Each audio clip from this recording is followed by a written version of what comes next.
Madam Deputy Speaker. Can I congratulate the Honourable Member for Aberdeen South and his colleagues within the All-Party Group for the way they've taken up this issue, pursued it, and the incredibly well-informed report that they have delivered on it. Many of the points that I wanted to make have already been made, but there are one or two that I think are well worth underlining and reaffirming.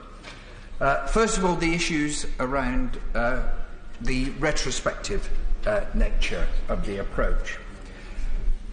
The people who are caught by this are by and large people on ordinary or maybe slightly better than ordinary incomes, law-abiding, who were advised, maybe beguiled, or in some cases even coerced into being part of these schemes.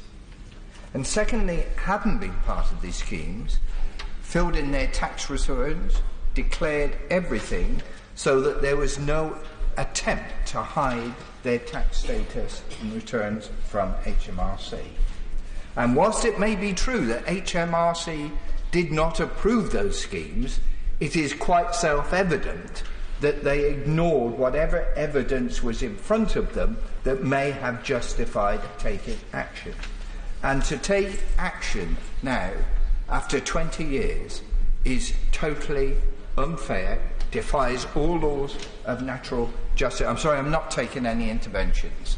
And the government needs to do something about it. What is even more astonishing is that it would appear that the government had adequate legal redress over those years if it had wanted to. And the introduction of the loan charge legislation was in fact a measure designed to recoup that money in a simple way to avoid the length and hassle of taking action under previous legislation. It actually smacks of trying to maximise income from the softest targets with the minimum of costs. And the high volume of complaints that I've had about the process for actually achieving this underlines this particular point. Mention has been made that we're up against the deadline of Friday for people to give evidence of how they're going to settle their outstanding bills. I know in my constituency there are people who are absolutely scared witless because they're not in a position to do so. And they're not in a position, not because they've ignored HMRC, they provided them with the evidence and haven't had the figures necessary to make the decision on how to settle their affairs. So they're being threatened by HMRC on one hand. If they don't do it, that penalties will be invoked. On the other hand, HMRC have not provided with the evidence to actually do this. It is absolutely incredible, and I think underlines the impression that the HMRC are acting in a way to actually maximise the amount of income that they can get from the individuals trapped in this. I did look at the HMRC document on this, and particularly under the section of supporting people. And unbelievably, it says that people must realise their assets as necessary.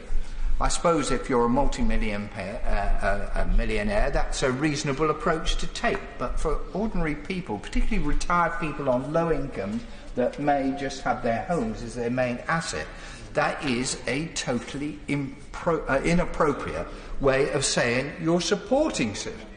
I have had somebody come into my surgery saying they think that as from April the 5th, because they have not got figures, they're going to have to sell their house. And it's all right for the HMRC to say you won't have to sell your house. If that's your only asset, and you've got to realise that asset, then you've got no alternative. And then it says you can remortgage. Well, if you're a retired person on a low income and go to a financial institution and say, I need to remortgage my property so I can pay off my tax debts, I don't think they'll find a very sympathetic response from that particular institution. And what we have in that document, quite frankly, is a lot of honeyed words which actually don't give any help or succour to those who are confronted with this potentially devastating, life-changing financial experience. Now, HMRC, and I praise them for this, do hold surgeries in this House of Commons for us to go along.